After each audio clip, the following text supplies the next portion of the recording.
فلسطین مسجد اقصی اور بیت المقدس سے مسلمانوں کو محبت کیوں ہے؟ فلسطین انبیاء علیہ السلام کا مسکن اور سرزمین رہی ہے۔ حضرت ابراہیم علیہ السلام نے فلسطین کی طرف ہجرت فرمائی۔ اللہ تبارک و تعالیٰ نے حضرت لوط علیہ السلام کو اس عذاب سے نجات دی جو ان کی قوم پر اسی جگہ نازل ہوا تھا۔ حضرت داؤد علیہ السلام نے اسی سرزمین پر سکونت رکھی اور یہیں اپنا ایک محراب بھی تعمیر فرمایا۔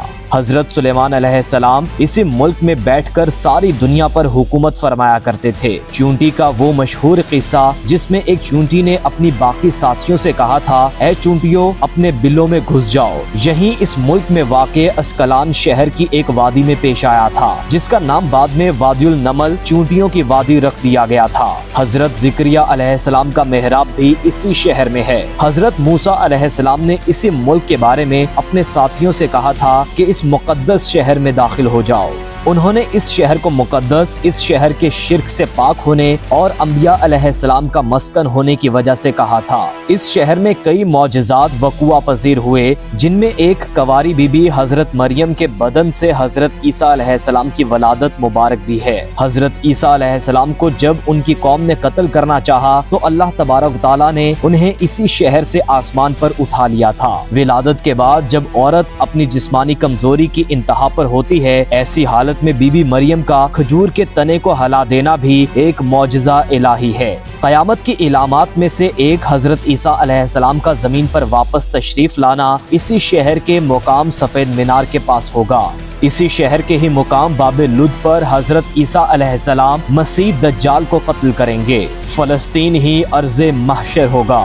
اسی شہر سے ہی یاجوج ماجوج کا زمین میں قتل اور فساد کا کام شروع ہوگا۔ اس شہر میں وقوع پذیر ہونے والے قصوں میں سے ایک قصہ طالوت اور جالوت کا بھی ہے۔ فلسطین کو نماز کی فرضیت کے بعد مسلمانوں کا قبلہ اول ہونے کا اعزاز بھی حاصل ہے۔ ہجرت کے بعد حضرت جبرائیل علیہ السلام دوران نماز ہی حکم ربی سے آقا علیہ السلام کو مسجد اقصی فلسطین سے بیت اللہ کعبہ شریف مکہ مکرمہ کی طرف رخ کرا کر گئے تھے۔ جس مسجد میں یہ واقعہ پیش آیا وہ مسجد آج بھی مسجد قبلتین کہلاتی ہے۔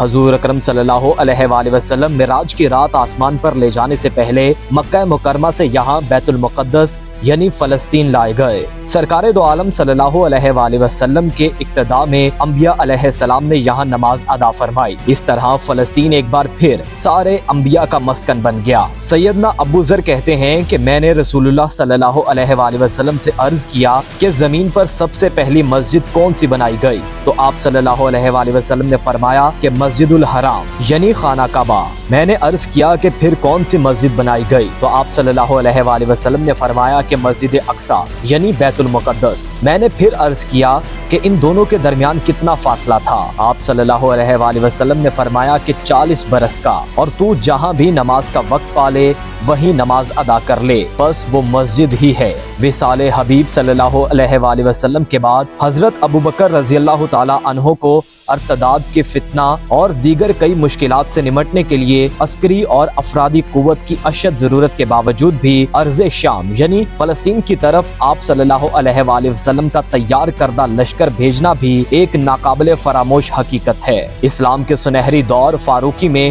دنیا بھر کی فتوحات کو چھوڑ کر محض فلسطین کی فتح کے لیے خود سیدنا حضرت عمر رضی اللہ تعالی عنہ کا چل کر جانا اور یہاں پر جا کر نماز ادا کرنا اس شہر کی عظمت کو اجاگر کرتا ہے۔ دوسری بار معراج کی رات بروز جمعہ 27 رجب 583 ہجری کو صلاح الدین ایوبی کے ہاتھوں اس شہر کو دوبارہ فتح ہونا بھی ایک نشانی ہے۔